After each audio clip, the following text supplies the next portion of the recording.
Welcome to all of you to this pre-recorded talk on environmental arboriculture applied to our tree pruning practice in urban contexts.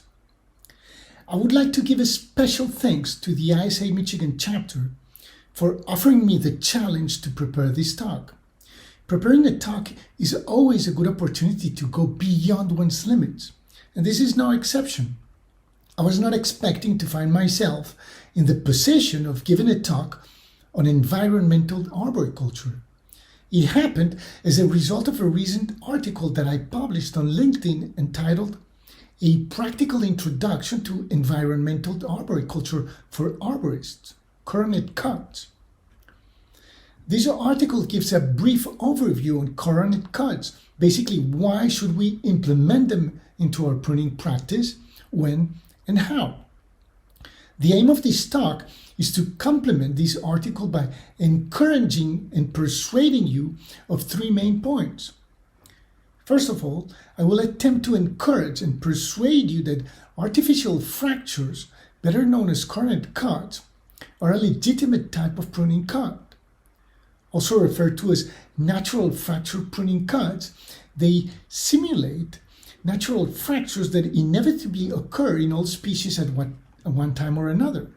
Coronet cuts are complementary to natural target pruning cuts, which simulate the natural target angles that occur naturally at the base of axis in natural pruning. They belong in the arborist's pruning toolbox just as much as natural target pruning cuts do, and we should not look at them as a weird and bizarre technique. It's just a matter of recognizing and acknowledging legitimate circumstances where it's reasonable and appropriate to implement them in specific situations and exceptional scenarios.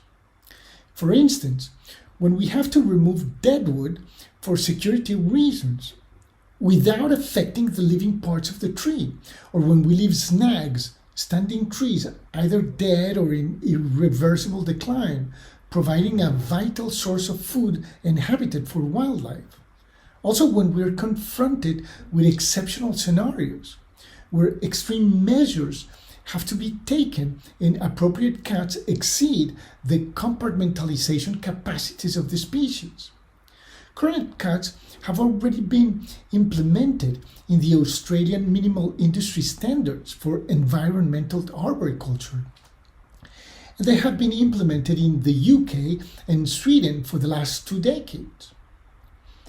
Secondly, I will attempt in this talk to encourage and persuade you to tolerate, allow, and promote natural fractures and deadwood in urban contexts, in situations and scenarios where they don't conflict with our management objectives, where they don't pose an imminent risk and it's reasonable and appropriate to allow them.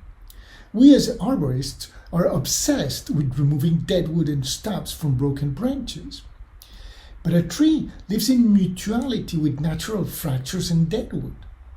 And there's a vast network that depends on it. Stubs from broken axes are exhibited in all trees in a natural environment.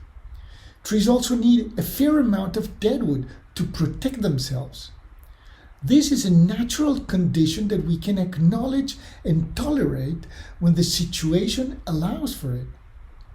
In order to profit from the numerous benefits that trees offer to the environment and our quality of life, a reasoned and proportionate level of risk must be accepted. We're obsessed with cleaning trees, removing deadwood and making clean cuts every time that we're confronted with fractured stubs. It may satisfy our cultural and social expectations, but there's an enormous price that we're paying for it, that the planet is paying for it. We're basically making a huge effort to impede biodiversity. I will attempt in this talk to make you aware that, indeed, tree canopies are arguably the most species-rich environment on the planet. Thirdly, I will attempt in this talk to encourage and persuade you to recognize and acknowledge that we as arborists, we have a privileged position where we can make a difference. We are the guardians and protectors of our arboreal patrimony.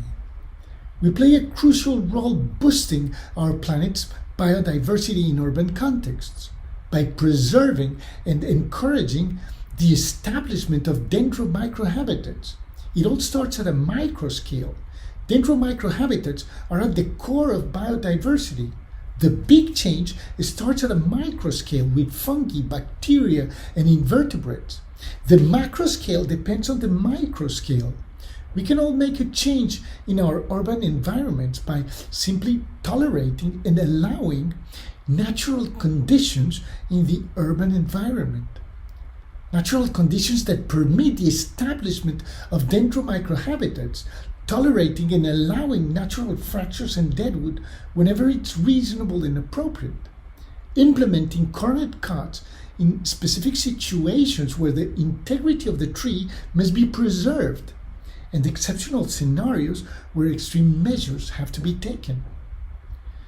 We will cover an overview of dendromicrohabits and acknowledge their vital role in order to boost biodiversity in urban contexts. We must be aware that the planet's wilderness and the biodiversity associated with it is in free fall. It's inexcusable. There's no other way to put it. If we look at the latest report of the United Nations Convention on Biological Diversity, the 5th Global Biodiversity Outlook Report, almost 200 countries agreed in 2010 in Aichi, Japan, to take immediate measures to be fulfilled by the year 2020, at the latest. Well, we've passed the deadline and still none of the 20 targets set have been met. This report is an alarming call for immediate action. Countries worldwide have failed big time attempting to meet the imperative target set for 2020 by the United Nations in 2010. The Aichi biodiversity targets from the Strategic Plan 2011-2020 can be consulted in the Convention on Biological Diversity site. Here we have the mission, as well as the imperative Aichi targets for the Strategic Plan for Biodiversity 2011-2020. The mission was to take effective and urgent action to halt the loss of biodiversity by 2020. Target number 1 aimed that by the year 2020, at the latest, people would become aware of the values of biodiversity and the steps to take to conserve it and use it sustainably. This is a fundamental target that we must reach, but we're way too far from it. There has been an apparent partial interest in protecting and preserving biodiversity in the last few years, but it's not enough. The protection and preservation of the planet's wilderness and the biodiversity associated with it concerns everyone in the planet. As David Attenborough, the famous nature documentarist, puts it, it's not about saving our planet, it's about saving ourselves. The truth is, with or without us, the natural world will rebuild. To restore stability to our planet, we must restore its biodiversity. So we don't have a choice. We have to act before it's too late and the planet goes into another geological mass extinction era that will wipe us all out of the picture and restart all over again like it has done many times in the past in its geological history. If we don't act urgently right now at every individual and collective level, we will be wiped out like dinosaurs did. And it won't be a meteorite this time, but a forced mass extinction as a consequence of the impact of our restrained activity on Earth. If you watched the recent shocking documentary by David Attenborough in Netflix, A Life on Our Planet, you're well aware of what's going on. If you haven't, you must see it. David Attenborough gives a chilling chronological countdown of the remaining wilderness on the planet. The impact of human activity on Earth has affected natural environments beyond recovery. When Attenborough started exploring and documenting nature, there was already an alarming loss of biodiversity. In the 1930s, the estimated remaining wilderness on the planet was already at a devastating 66%. By the 1950s, it kept on decreasing at a slow pace. Even in the 1960s, the decrease was rather steady. However, by the end of the 1970s, it had dropped almost by half. By the end of the 1990s, the remaining wilderness on Earth was at a disconcerting 46%. It's around this time that global warming became a political issue, and we began to hear about it on the news, which was later more appropriately referred to as climate change. A change in direction initiated by the IPCC, the International Panel on Climate Change. The Nobel Prize in 2007 was given to the IPCC along with the US ex-Vice President Al Gore. The prize declared for their efforts to build up and disseminate greater knowledge about man-made climate change, and to lay the foundations for the measures that are needed to counteract such change. The scientists' team quantifying the impact of urban forests in removing atmospheric carbon dioxide was led by David Nowak, along with 12 other U.S. Forest Service researchers. Today, having failed big time the Aichi biodiversity target set for 2020, we find ourselves with a mere 35% remaining wilderness and the biodiversity associated with it on the planet. After this massive global failure, we need to act immediately. Every single one of us has to get involved at an individual and collective level. This is a recent headline on the news website Equal Times, a website that specializes on environmental news among other subjects like human rights. After the failure to meet the Aichi targets, action is needed to ensure that biodiversity does not face another lost decade. The article starts by emphasizing that the year 2021 must be the turning point in the fight to protect species and to combat climate change. Remaining global wilderness may be at a devastating 35%, but the situation with forests around the world is beyond catastrophic. In 2007, the United Nations Environmental Program declared new estimates suggest that 98% of the forest may be destroyed by 2022, the lowland forest much sooner. And indeed, the lowland rainforest is gone right before our eyes, and we have all participated to its demise by our unrestrained consumption of palm oil and soy, ever omnipresent in thousands of products. The contribution to biodiversity by these palm oil monocultures is almost nil in comparison. These are patches of rainforest in Indonesia and Brazil.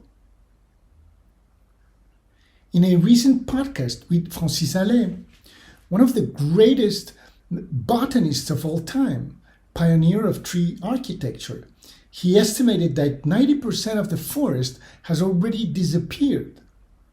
He has seen primary forests disappear from the planet's surface in a single lifetime, estimating that only a mere 5 to 10% of primary forests remain on the planet, holding 3/4 of its biodiversity. Primary forests are forests that have never been exploited by human activity. Allais' perpetual mission to explore the forest canopy and protect primary forests is remarkable. His explorations are testimony that tree canopies are the most species-rich ecosystems on the planet. Here we can see Allais drawing this magnificent Moabi, Bailonella toxisperma, the tallest tree in the African rainforest. We can appreciate that colossal, strong, solid, and stable main fork. These are images from Once Upon a Forest, a wonderful movie about primary forests. The amount of light that reaches the floor in the primary forest is nothing but a tiny fraction compared to the light available in the canopy. The diversity of life is much richer. Ale has been exploring primary forests since the 80s with the famous canopy raft, inviting scientists, botanists, and all sorts of specialists. Here we can appreciate his canopy office overlooking the rainforest. This is a shocking fact regarding the canopy raft.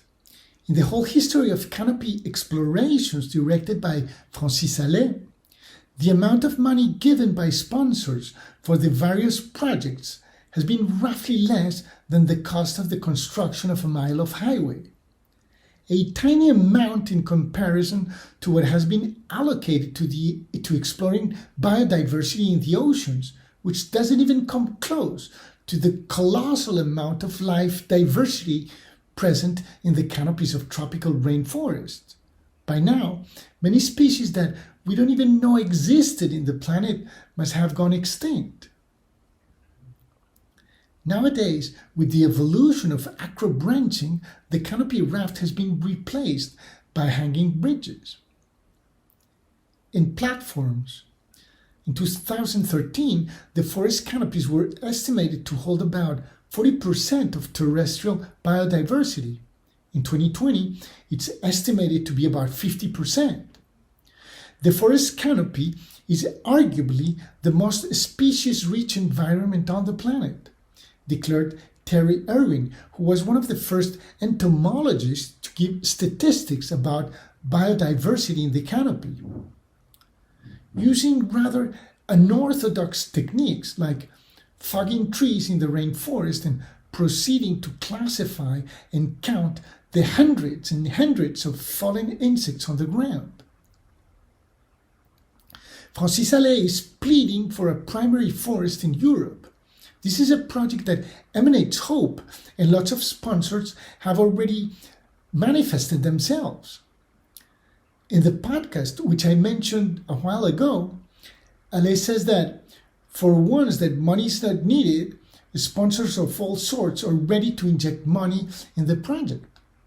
A primary forest implies doing the maximum to do nothing, allowing nature to do what it does best when it's not disrupted by human activity. For the moment, borders between France and Belgium are likely to be candidates. A primary forest is an extremely complex ecosystem. This is a drawing from Allais in French Guiana. The only patch of primary forest remaining in Europe is in Poland. This is the forest of Białowieża, which unfortunately is being exploited today. I realize that this has been a rather long update on the biodiversity crisis, but there's no shortcut to expose the colossal loss of biodiversity that we're facing today and the big failure to combat and compensate our destructive impact on the planet. Hopefully, I have made my point across, convincing you that tree canopies excel, hosting biodiversity and encouraging and persuading you to acknowledge that indeed we're in a position where we can contribute to restore the stability to our planet by contributing to restore its biodiversity. Like pointed out by David Attenborough in his documentary, A Life on Our Planet, to restore stability to our planet, we must restore its biodiversity, the very thing that we've removed. It's the only way out of this crisis that we have created. We must rewild the world. The contribution to rewilding the world that we can put in place immediately is simple. It consists in tolerating and allowing natural conditions in our arboreal patrimony to permit the establishment of Dendromicrohabits, as long as it does not compromise a reasoned and proportionate risk management. We should be strictly removing the deadwood from trees that compromises our safety and leaving a fair amount for the tree and its environment. Like I mentioned earlier, In order to profit from the numerous benefits the trees offer to the environment and our quality of life, a reasoned and proportionate level of risk must be accepted. The zero risk notion is an illusion. There's no such thing as life without risk. Otherwise, something as mundane as crossing the street would have to be banned in order to have zero risks. The risks of getting hit by a scooter, a bicycle, a motorcycle, a car, or a bus are frequently present on the street. We must understand that accidents implying trees are rare events, and as such, the exceptional media coverage and the exaggerated fear generated pushes us to take disproportionate measures that compromise the integrity and the longevity of trees. Whether it be living infrastructure or inert infrastructure, accident happens. Accidents implying inert infrastructure sometimes serve to further improve our safety, but in general, no extra measures are taken. For example, when a massive chain reaction traffic accident occurs on a highway, the next day the traffic remains the same, as if nothing had happened, without prohibiting users from using the highway. This type of accident in some cases can lead to an improvement in traffic signs without any other major change. What happens is that this degree of tolerance is proportional and conditioned by the level of benefits and services provided by the highway, which are superior to the inconveniences and nuisances associated with the highway. The same happens with trees. If the ecological, economic, aesthetic, and social benefits that trees provide are superior to the inconveniences and nuisances, our tolerance is way superior. On the highway, there are traffic signs to avoid car accidents, as well as signs indicating pedestrians not to venture onto the road, warning them of the danger. Underneath the canopy of our urban trees, accidents may happen, branches may fall, and yet it's extremely rare to see relevant signs warning the public. Our tree campaigns should consider sensitizing and educating the public regarding the cohabitation with urban trees in a responsible and reasoned way. To be able to profit and enjoy the benefits that trees provide and make the most out of it, we should make sure that the implementation of urban trees goes hand in hand with relevant signs in the city, warning the public of the potential risk during days of heavy rain and strong winds, since common sense is not common at all. There's a quote from Alex Scheigo that appears in his book A New Tree Biology from 1986. Common sense is the rarest ingredient in the world today. That gives us an idea of the lack of common sense that the public has regarding trees. Signs warning the public can be appreciated in Australia and Singapore, indicating, warning, limbs may fall, beware of falling branches, or yet, trees and branches may fall, take care. When we have high-level alerts with strong winds, very few injuries or deaths happen, because people take them seriously and stay safe without venturing themselves outside as much. But lower alerts are seldom taken seriously, and then accidents happen much frequently than with high-level alerts. Implementing coherent alerts and signs in our arboreal patrimony may facilitate our task of contributing to restore stability to our planet by restoring its biodiversity. Environmental arboriculture, also referred to as conservation arboriculture, seeking to maintain all trees in the human landscape, has been the expertise of the English school for the last 20 years or so, flourishing since the launch of the Ancient Tree Forum charity in the UK, which was formed by a panel of multidisciplinary ecologists experts and specialists gather to protect and preserve one of the most ancient arboreal patrimonies in the world, visualizing the tree as an ecosystem beyond its physical presence, acknowledging an immense biodiversity network linked to the tree and its environment, very much like the relationship between a mushroom and mycelium. A mushroom is the fruiting body of a vast network of mycelium's hypha filaments.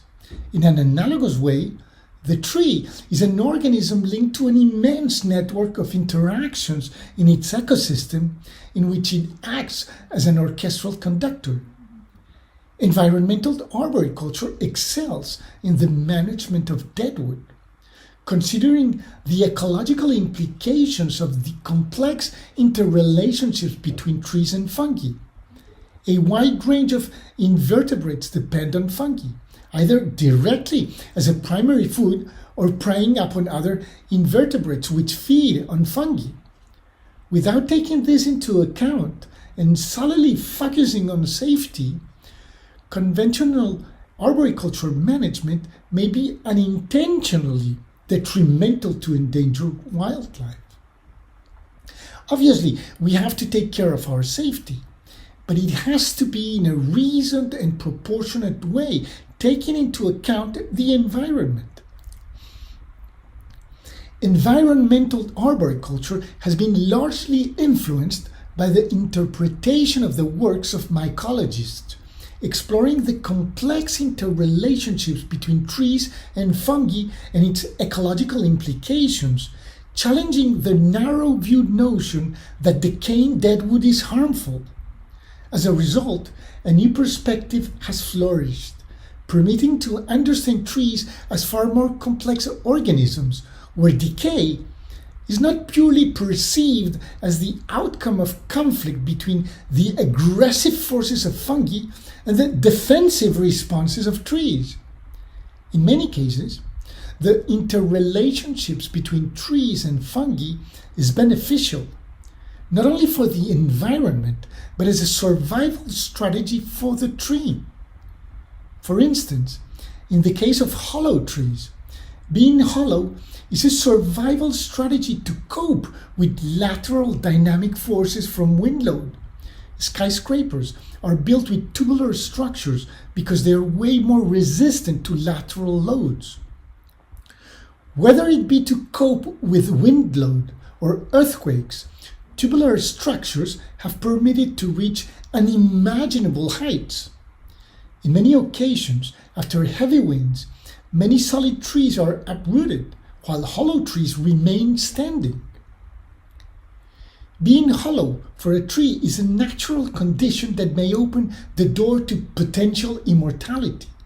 The decomposed wood makes an ideal environment where delayed reiterates may develop independent root systems.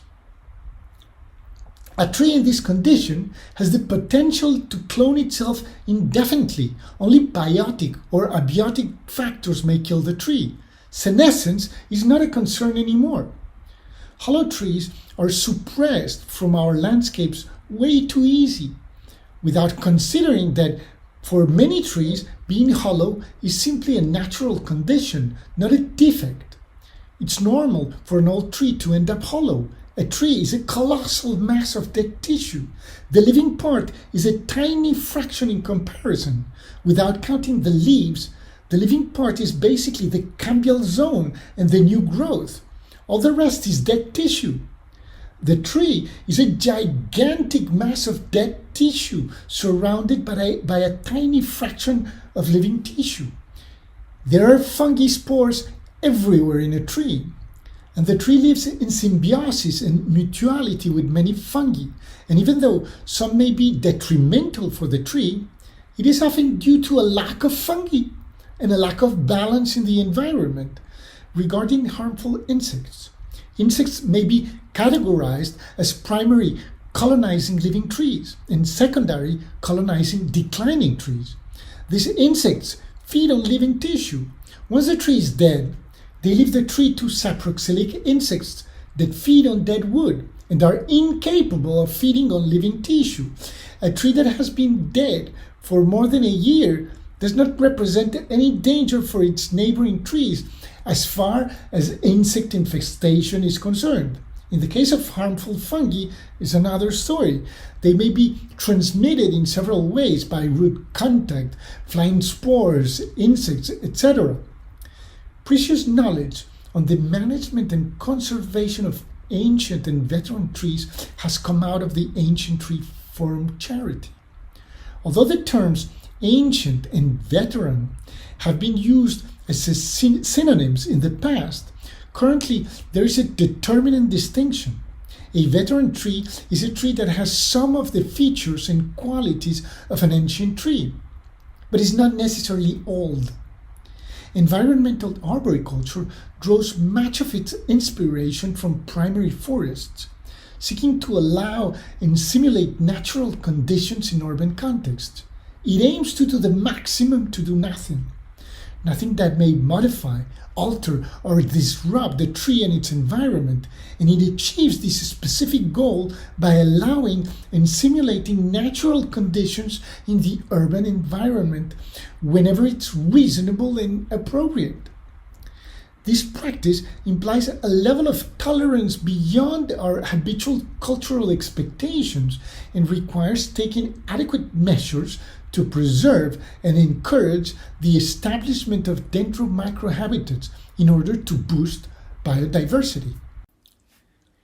In recent years, the complex interrelationships between trees and biodiversity has been the object of rigorous research led by the French forest ecologist Laurent Lariot. Lariot et al. Have described 47 types of Dendromicrohabits as potential indicators of biodiversity in arboreal ecosystems, classifying them in 15 groups and categorizing them in 7 forms. 1. Cavities. 2. Tree injuries in exposed wood. 3. Crown deadwood. 4. Outgrowths. 5. Fruiting bodies of saproxylic fungi and slime molds.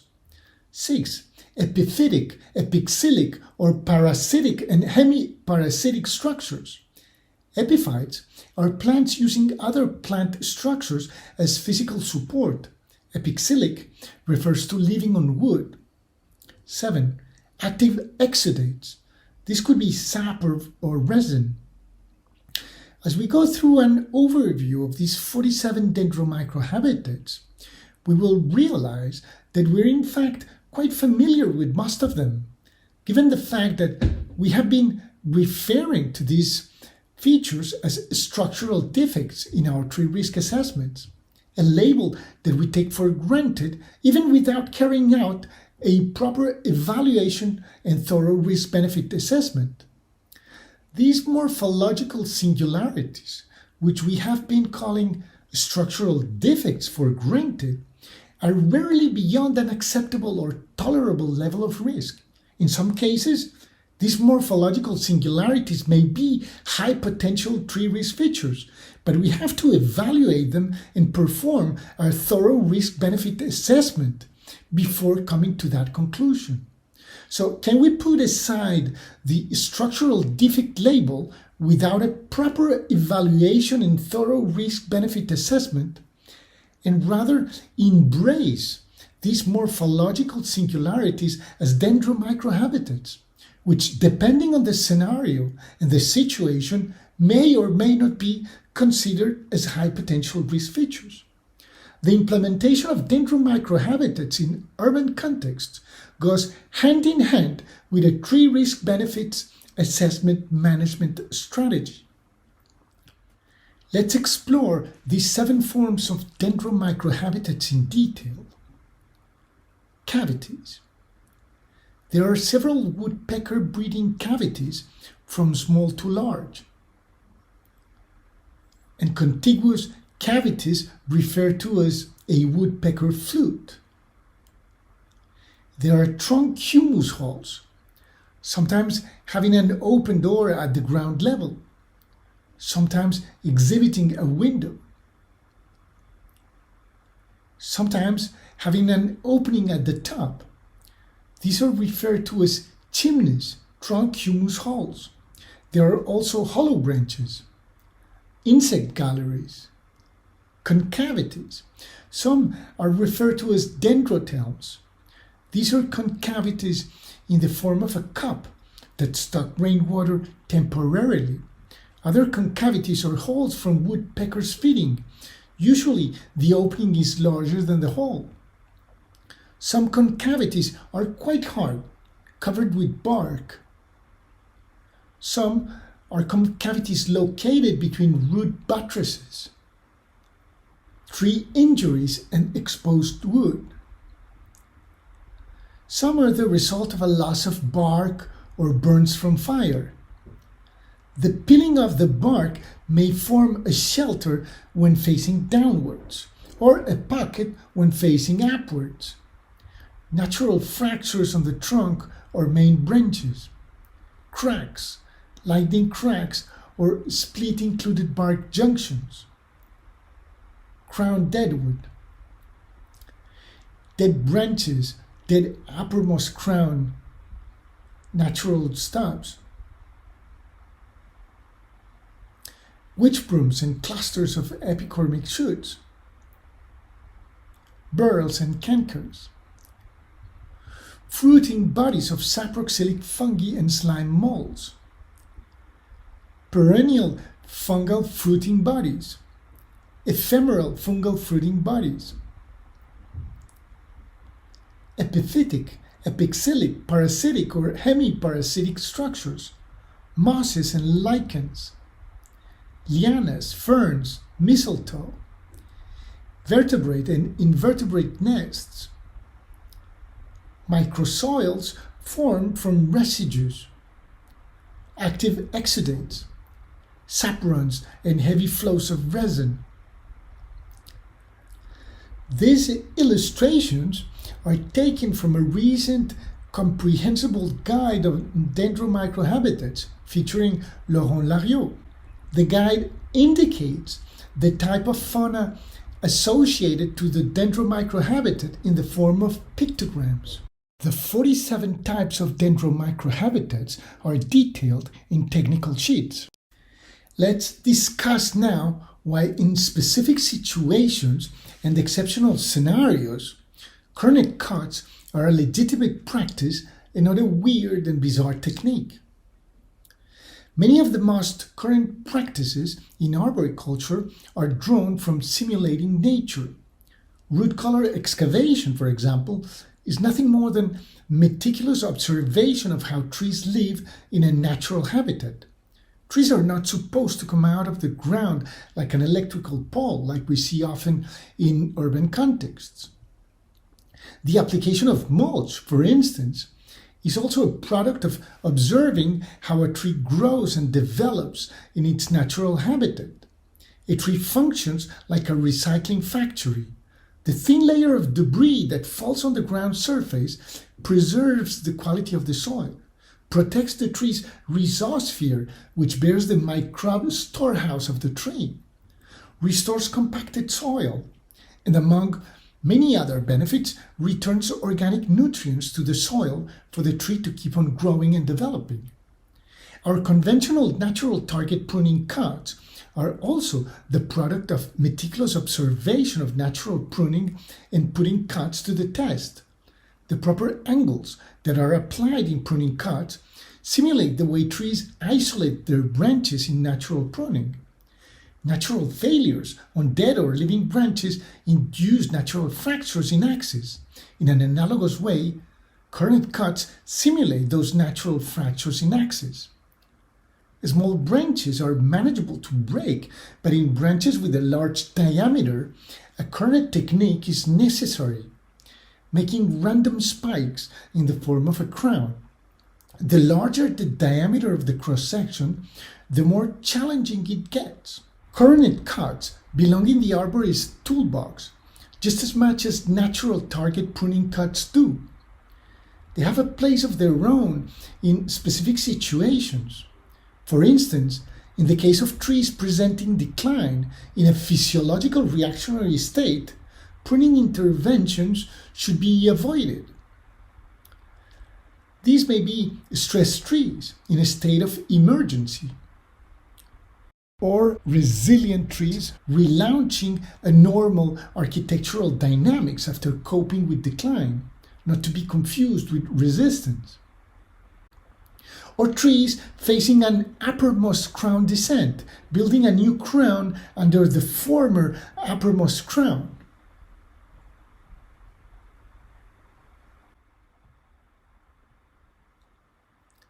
Or yet retrenched trees, unable to reiterate, settling to a reduced, retrenched crown.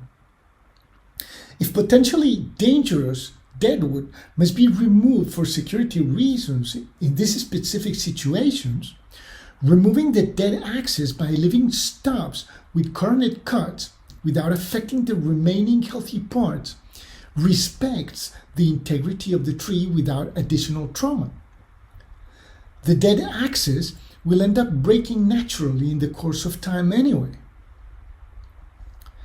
In senescent trees, dead or broken axes are never replaced.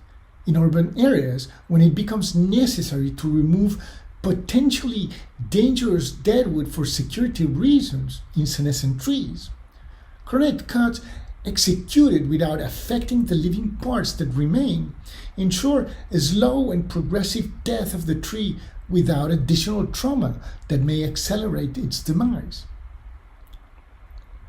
When leaving snags for biodiversity from dead trees or trees presenting irreversible decline, there's no reason to leave unnatural straight-heading cuts. Coronet cuts guarantee a natural appearance simulating Dendromicrohabits induced by natural fractures. In exceptional scenarios where extreme measures must be taken, coronet cuts have a place of their own. They are an alternative where proper cuts are limited regarding the species' capacity to compartmentalize. When referring to proper cuts that simulate the angles of natural pruning, one thing that is often underestimated is that compartmentalization is proportionate to the size of the cut.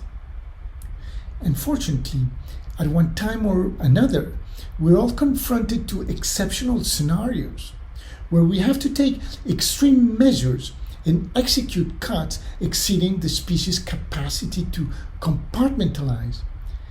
Taking mitigation measures and executing drastic reduction cuts in order to meet an acceptable or tolerable degree of safety. Sometimes we see straight-heading cuts in mutilated branches, and shocking as it may seem, sometimes it happens to be a more judicious alternative than removing the full branch and affecting the parent branch or the trunk, knowing that compartmentalization is proportional to the size of the cut. Occlusion is often regarded as proof of compartmentalization by tree pruners. However, occlusion is not indicative of compartmentalization.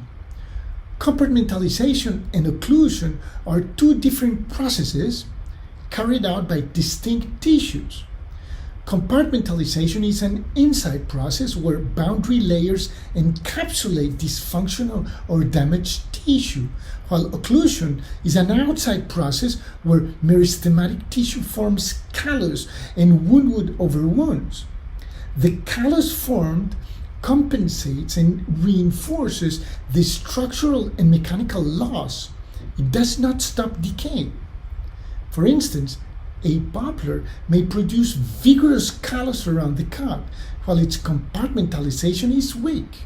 Conversely, a pine may produce little callus, while its efficacy compartmentalizing is outstanding.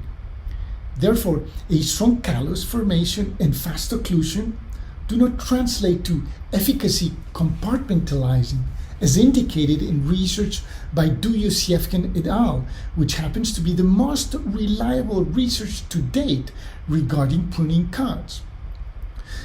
Duyusevkin et al. Research indicates that larger diameter branches surpassing the species' capacity to compartmentalize should not be cut, but rather be reduced, that is, cuts that surpass 2 inches in weakly compartmentalizing species and 4 inches in strongly compartmentalizing species. In exceptional scenarios, when we must break natural laws, often as a result of mismanagement, making large cuts that exceed the compartmentalization capacities of the species, the only alternative that research gives us is not to remove completely the branch, but to reduce it partially. The ideal way may be by removing several smaller branches to spare the branch from a larger cut. Failing that, we may reduce the whole branch to a potential relay, but that option is not always available. Unfortunately, sometimes mutilations are unavoidable to meet an acceptable or tolerable degree of safety. These are exceptional scenarios, and as such, must remain exceptional. We cannot extrapolate coronet cuts to replace adequate pruning techniques that employ proper pruning cuts. When we're taking these extreme measures, we're basically confronted to 2 choices: making a straight heading cut or making a coronet cut. However, the choice remains largely empirical, and it's evident that we are lacking rigorous research regarding coronet cuts. We need a global approach that can guide us to make future decisions. A global approach in research taking into account not only the biodiversity potential of coronet cuts, but also the effects regarding compartmentalization, biomechanics, and tree architecture. We need also research putting the various techniques that simulate natural fractures to the test. I'm glad to announce that there is hope concerning a global approach to research on coronet cuts. Christophe Drenou is actually examining possibilities to undertake rigorous research on coronet cuts, backed up by Laurent Lariot. So the future is promising. Research will begin sooner than we may expect. Christophe Drenou is an unavoidable researcher at the service of our arboreal patrimony, PhD in tree architecture, specialized in decline and senescence, and the management of mature, old, senescent, and remarkable trees. Pioneer of the application of tree architecture in arboriculture. He's behind the revolutionary Archi method, which stands for Architectural Diagnosis of the Vitality of Trees. Drenou specializes also in tree biology and is the author of the still incontestable and unavoidable pruning guide, The Pruning of Ornamental Trees, from the Why to the How. Unfortunately, unavailable in English, but available in French and Spanish. There's an update edition that will be released soon. Laurent Lariot is an unavoidable researcher, having done a doctoral thesis on Dendromicrohabits and having led and participated to the most advanced research on the subject. To further inquire into coronet cuts, there's extremely valuable documentation published by Neville Fay that is definitely worth checking out and digging into. You may also want to check out the Excerpt project. Their site gathers valuable information concerning coronet cuts. I want to make clear that I'm not advocating for veteranization at all. To rip branches and damage isolated trees in the name of the current massive loss of biodiversity is highly unethical and highly questionable. Veteranization is not to be performed in all trees, especially not in all trees or trees already presenting Dendromicrohabits. Veteranization techniques have a place of their own, sacrificing certain trees in specific scenarios. specimens belonging to young heterogeneous populations where degradation is not yet present. In certain scenarios, veteranization can replace forests and woods clearings. Instead of felling selected trees, trees can be sacrificed and damaged standing. We must be very cautious and not ever fall for the trap of replacing old trees by young artificially damaged trees, pretending that they can replace the exceptional morphological singularities found in old trees. All trees are irreplaceable, and veteranization is no excuse to deprive arboreal ecosystems of the unique qualities that all trees provide.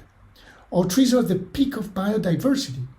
The various techniques executed aim to replicate the morphological singularities of Dendromicrohabits found in all trees over time, using tools instead of time.